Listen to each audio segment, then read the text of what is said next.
And welcome, Employment Law Show. John Scholes, Lior Samfiru. Good to have you along. So much to get through today, pal. Let's get right into it. First, I'll give you the contact information. It's always on the bottom of the screen throughout the show. But regardless, 1-855-821-5900. Help at employmentlawyer.ca is the way to go. By the way, pocketemploymentlawyer.ca, that website, when you're not watching the TV show or catching one of our radio shows, 24/7, 365, that website is available for you. Absolutely free. It's anonymous. There's tons of employment law goodies on there, lots of education to be had. There's even a section on disability law, and the infamous severance pay calculator is there as well. Again, pocketemploymentlawyer.ca. But we'll get started here, Lior. Today on the show, constructive dismissal during COVID-19 still, and for some time, is going to be a really hot topic. So we'll get to that here in just a bit. But the week that was, what's going on with you, my brother? Well, a lot of constructive dismissals, actually. Yeah. Constructive dismissal is an important topic. It's a topic that I've been seeing so much happen during COVID-19, and many people are not aware how that works and how that impacts their rights. So stay tuned. We're going to cover that on this show and throughout the show. But really, John, this is such an important time to know your workplace rights. If you ever had workplace rights, if it was ever a time to understand what those rights are, to stand up for your rights, now is the time. More people than ever have had their job impacted. Rare is the person who is working exactly the same way with the same compensation in the same place as they did before COVID. Everyone's been impacted to an extent. So if you have questions about your situation, maybe your employer changed your job, maybe you don't have a job, maybe you're still at home waiting to be called back to work, maybe your compensation is being impacted. If you want to know any of that, what it means, what to do, well, we're going to talk about it on the show. But if we don't cover your specific situation or answer it, no worries. You can always reach out to me directly. You can phone, you can email. We'll give you that contact information throughout the show today so that you can have that private discussion and we can get your workplace problem solved. You have rights. You may not know what they are, but that's the point of this show. And to start us off, let me tell you about a situation that came across my desk very recently. I spoke with a gentleman who had been working as a salesperson in a sales role for over 5 years, been making very good income, 100% commission, and was very happy. And in fact, he was one of these people that was not impacted by COVID. He continued working, except the company recently said that they're going to move him into or give him a different territory. The problem with that territory, it's known as the territory where sales go to die, in the sense that there's no business there. Every salesperson that has ever been in that territory has not been able to sell, has not made money, has not been successful, and he was told, now that's going to be your territory. Well, of course, the obvious problem with that is it's going to impact his compensation. He's 100% commission, and now he's not going to have the same opportunity because he's going to work in a place where it's just going to be impossible for him to make the same amount of money. Now, keep in mind, they're not changing his compensation structure. They're not changing the items that he's selling. They're simply telling him, you're going to have a different territory. So he called me and he wanted to know what his rights were. Well, John, regardless of what the company is doing, the effect of this is a pay cut. They're impacting his compensation. He's not going to make the same amount of money. We talked about constructive dismissal. Well, this is a classic example of that. They're reducing his pay or causing his pay to be reduced. That's a constructive dismissal, meaning his options are, of course, he can continue working, take on this new territory, make less money, and move on that way. Or he could choose to treat that as a termination of his employment, that reduction, and get his severance now. Now, for him, that's a better option, because if he continued working and made less money, and if he then was let go, the severance that he would have been paid would have been calculated based on his reduced income. Right. So I wanted to remind everyone, if your compensation is being impacted, regardless of how that happens, maybe it's different hours, maybe it's a reduction in base, maybe it's a change in structure, maybe like this guy, it's a change in territory. If your compensation gets changed in a negative way, in almost every case, you'll have the option to treat that as a constructive dismissal, and there's some very good reasons as to why you want to do that. Well, he's a sales guy, like you mentioned, plus he's 100% commission. So the first thought is, okay, well, he's in sales, 100% commission. Chances are his income fluctuates up and down over the weeks, days, possibly years. How do you calculate severance? It's easy when somebody's on salary, right? You're right. If you're making $75,000 a year, that's your salary. We know how to calculate your severance. But It's just as easy, frankly, if your salary fluctuates from year to year, month to month. We simply look at an average. Usually we would do a 2 or 3 year average. So if on average your yearly compensation is $80,000, that's the figure that we're going to use to calculate your severance. So you may have had a bad year this year and you made less money. That doesn't mean that that's going to be the figure that's going to be used to calculate your severance. We're going to look at an average, and that average may have the effect of bringing it up. That's the appropriate way to calculate severance if your compensation does vary. A lot of people think part-time employees, too, don't get severance, so they can't figure out how that's done.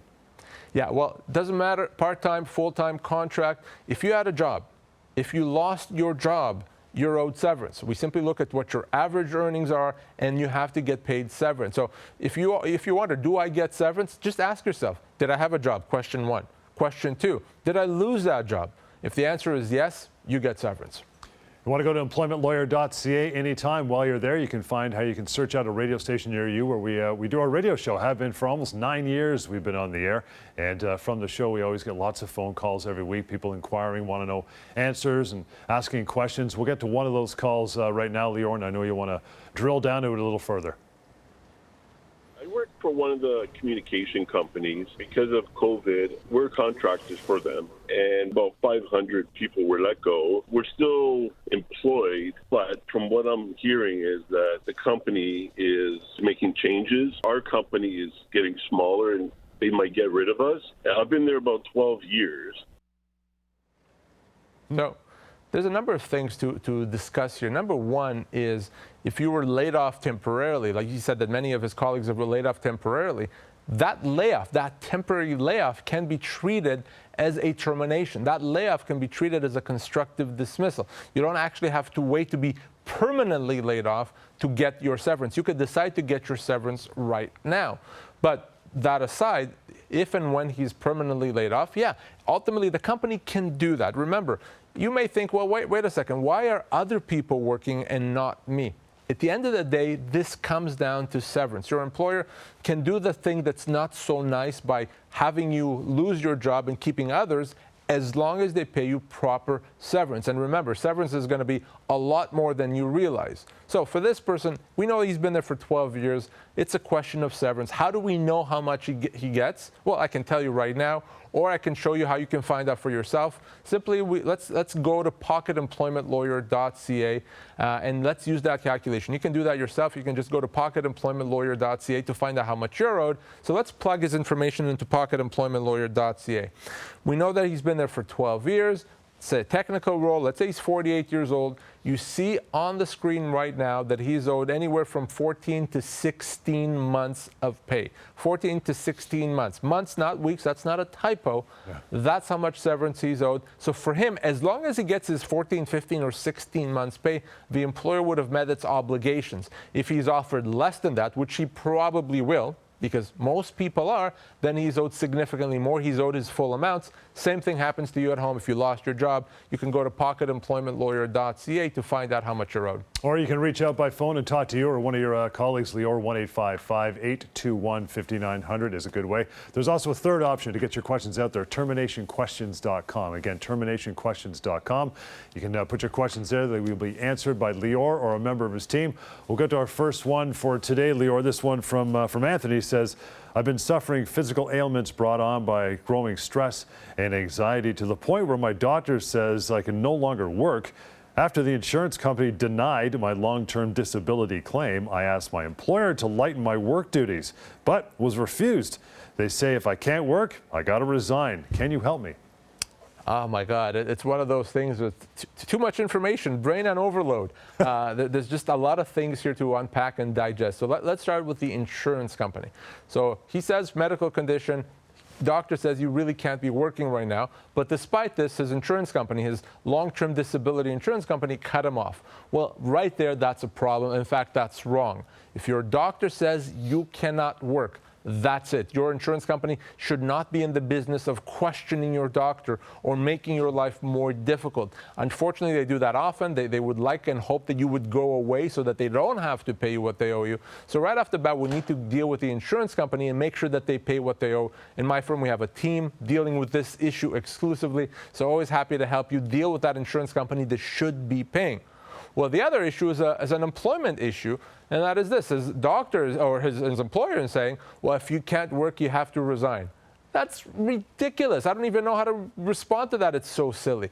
If you can't work and you have a medical condition in a doctor's note, you can be off work on a medical leave, whether it's for a day, a week, a month, or longer. You could be off for a very long time. It's not a resignation. You cannot be fired. You cannot be punished. You can be off as long as you need to, as long as your doctor supports you. And when you're ready to come back, company has to make all efforts to bring you back into the same role. And beyond that, if you are able to work, but you just need some help from your employer, you need some accommodation, maybe light duties, maybe change in hours, maybe some ability to work from home, for medical reasons you need that, your employer has to accommodate. They can't say that's your problem. No, it's the employer's problem. They have to provide that accommodation. So based on this question, John, this employer is doing everything wrong. So this person and I really do need to connect. Constructive dismissal during COVID-19. That's what we're going to tackle after we take a short break, Lior. So stick around for that as well. We'll get right to it. 1-855-821-5900. help@employmentlawyer.ca is a way to reach out through email as well. Continue Employment Law Show. Stick around. You lost your job. They only gave you 2 weeks of severance per year worked. But where can you find out what you're really owed? I'm going to severancepaycalculator.com. Find out how much you're owed right now. Severancepaycalculator.com. You've been denied long-term disability. You think you're powerless, but you have a lot more power than you think. I'll tell you a secret. It's a numbers game for the insurance company. They're betting on you walking away from money that they owe you. Don't make that mistake. We resolve disability claims all the time. We force insurers to pay what they owe. We're in your corner. Call Savan and his team, 1-855-821-5900, or go to disabilityrights.ca. You lost your job. They said they had a good reason, but you think you've been wrongfully dismissed. Now what are you going to do? I'm going to employmentlawyer.ca. Always check with the employment lawyer first at employmentlawyer.ca.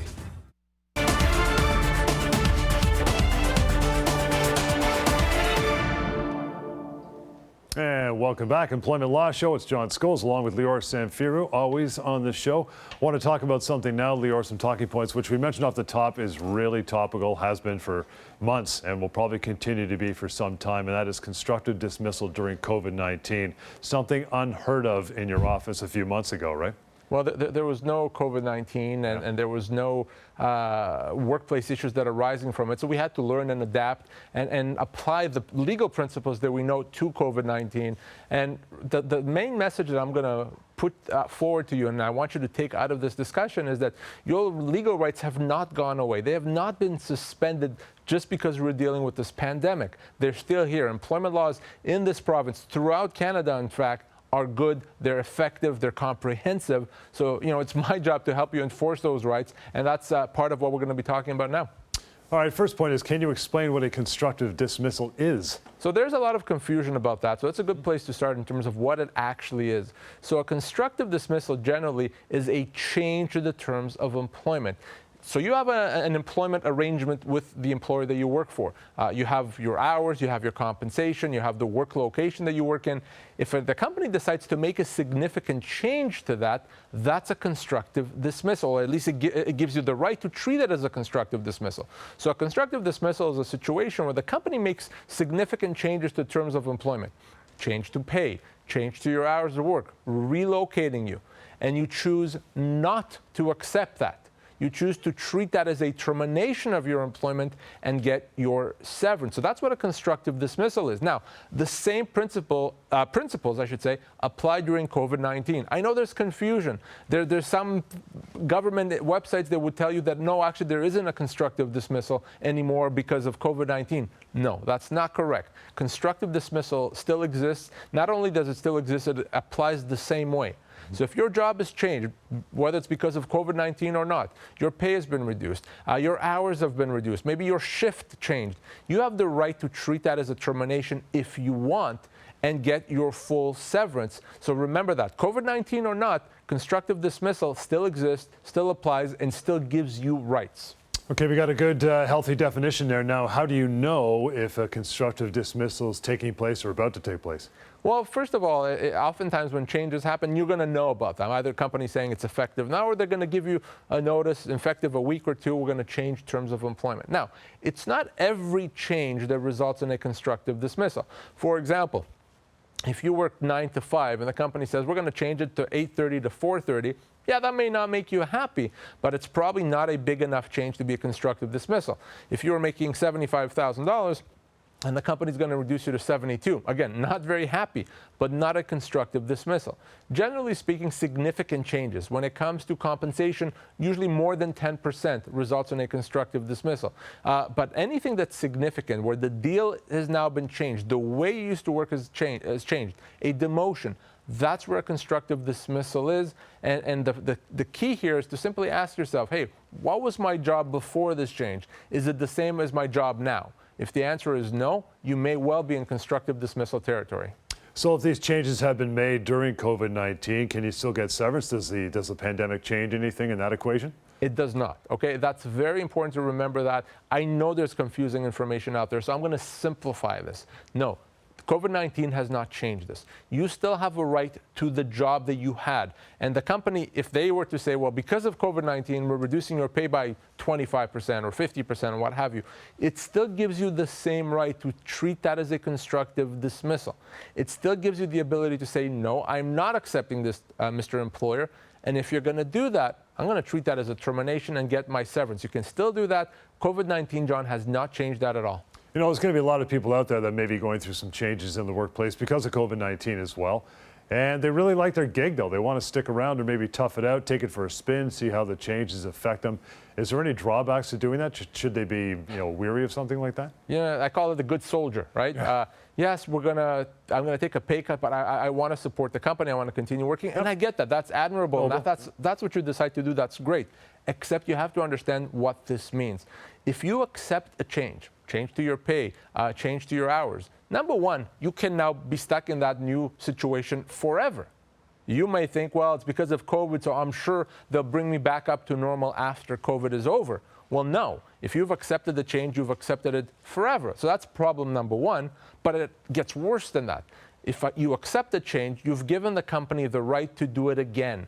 So you're going to be the good soldier, you're going to take the pay cut. You didn't want to, who would? But you're taking the pay cut. Well, by taking that pay cut, not only are you potentially now making that less amount for good, forever, it gets worse. The company can reduce your pay again and again and again because you let them do that the first time. So that's why it's so important to understand that if you accept the change, it could be a bad thing. It could create a lot of problems. You could be giving up your legal rights. So when it comes to constructive dismissal, when it comes to changes to terms of employment, you really have to think long and hard as to what you could be giving up if you continue working. Do you have the option to say, you know what, I understand you got some hard times, Mr. Company, Mr. Boss, Mrs. Boss. I would like to try it, kind of take it out for a bit of a trial spin, maybe for 2 or 3 months for COVID purposes or otherwise. If I don't like it, I want to go back to the way I was. Yes. So if you're getting a pay cut or your job has changed, your hours, you can try it out. You can accept it for a short period of time and then still be able to say constructive dismissal. Right. Usually that can only be for a couple of weeks or so, 2-3 weeks. And it's always a good idea to tell your employer that that's what you're doing. Tell your employer, and in writing, by the way, I don't like this change, but I'm willing to try it out, and let's see where we're at in a few weeks, so that it doesn't seem like you're accepting it forever. If you do that, and after 2 or 3 weeks you realize, no, I'm not happy with this, you would still preserve your ability to say constructive dismissal, but keep that on a short leash. You can't accept the change and 6 months later say, yeah, no, that was a mistake. It's going to be too late by then. So now we've learned all this. So if somebody thinks, okay, I've been constructively dismissed, should they just resign and then seek severance or what? So I don't want anyone, and I do mean that, I don't want anyone to just resign before speaking to me first. So I don't want anyone to say, well, I heard Lior on TV saying that it's a constructive dismissal, so here's my resignation letter, now pay me my severance. We want to do this right. Number one, we want to meet and talk and make sure that, in fact, it is a constructive dismissal. We want to make sure we're not missing anything. And then if you're going to quit, I want to help you put your letter of resignation together so we do this the right way, so it's clear why you're resigning. So if you believe you've been constructively dismissed, if you're being told that changes are happening, if you're not sure about your role or whether it is a constructive dismissal, let's have that discussion. Not before you leave. Let's have that, sorry, not after you leave. Let's have it before you leave so that we do this the right way. I'm always available. Shoot me an email, make the call, and let's talk. As I mentioned before, employmentlawyer.ca, the place to go to find a radio show near you. You can tune in every week for an hour and get more of this type of information. We'll get to phone call number 2 from the radio program, Lior, right now. There is a restaurant in town that is just changing ownership. The exiting owners have asked that the kids working there all sign letters of resignation before the new owners take over. Our calculation using the calculator there was a couple $1,000 for this particular girl I am acquainted with. Is there any latitude they should be afforded when they're submitting a letter of resignation, being that they're not aware of what they're signing? It's a smart call. It's a smart call. And here's 2 things I'll say. Number one is with any situation, there's no such thing as being told you have to submit a resignation. It doesn't exist, okay? Because a resignation, by definition, is something that you do voluntarily and unilaterally. You decide to do it, not doing it because someone told you to do it. So, and especially with the sale of a business, if you lose your job as a result of the sale, then you're owed severance. That's a termination. That's not a resignation. If you don't lose your job, then you're not resigning. Your employment is simply deemed to be continuous. So either way, there's no resignation letter. That said, what I don't want and I don't like is a situation where someone does submit a resignation letter and then says, well, I didn't know what I was agreeing to. That's always going to be difficult. So the best advice I can give is do not resign, not in this situation or any situation where it's not voluntary. If someone tells you you need to resign, I'm telling you right now, you don't. You never need to resign because someone tells you to resign. You're the only one that can decide voluntarily if you're going to resign. It kind of sounds in this situation that maybe the new owner of the restaurant got some legal advice and said, you know what, get rid of everybody because I'm bringing in new employment contracts for people who are going to stick around. Maybe. Maybe, and that's the case, but from the employee's perspective, they don't need to resign at all. And what the companies, either the seller or the buyer, are trying to do is avoid paying severance by saying, well, we don't have to pay you anything because you chose to resign. Look, it says so right there in writing. Don't do that. Don't give up your rights in any situation by resigning when you're not the one choosing to resign. All right, coming up here, you're being refused, being held back 2 weeks' pay until you sign a termination letter. I don't know about that. We'll get to that after the break, though. 1-855-821-5900 and help at employmentlawyer.ca for email as well. It's the Employment Law Show. Stick around. There's more to come. You were being harassed, and when you said something about it, you're the one who lost your job. Now what are you going to do? I'm going to employmentlawyer.ca. Always check with the employment lawyer first at employmentlawyer.ca. Insurance companies deny long-term disability claims all the time. They give lots of excuses. Don't give up. I've seen it all. They've ignored your doctors, they've ignored you. You're angry and you're frustrated. But there's hope. We resolve disability claims all the time. We force insurers to pay what they owe. We're in your corner. Call Savan and his team, 1-855-821-5900, or go to disabilityrights.ca. You thought you had a secure job. You didn't see it coming. Now what do you do? I'm going to employmentlawyer.ca. Always check with the employment lawyer first at employmentlawyer.ca.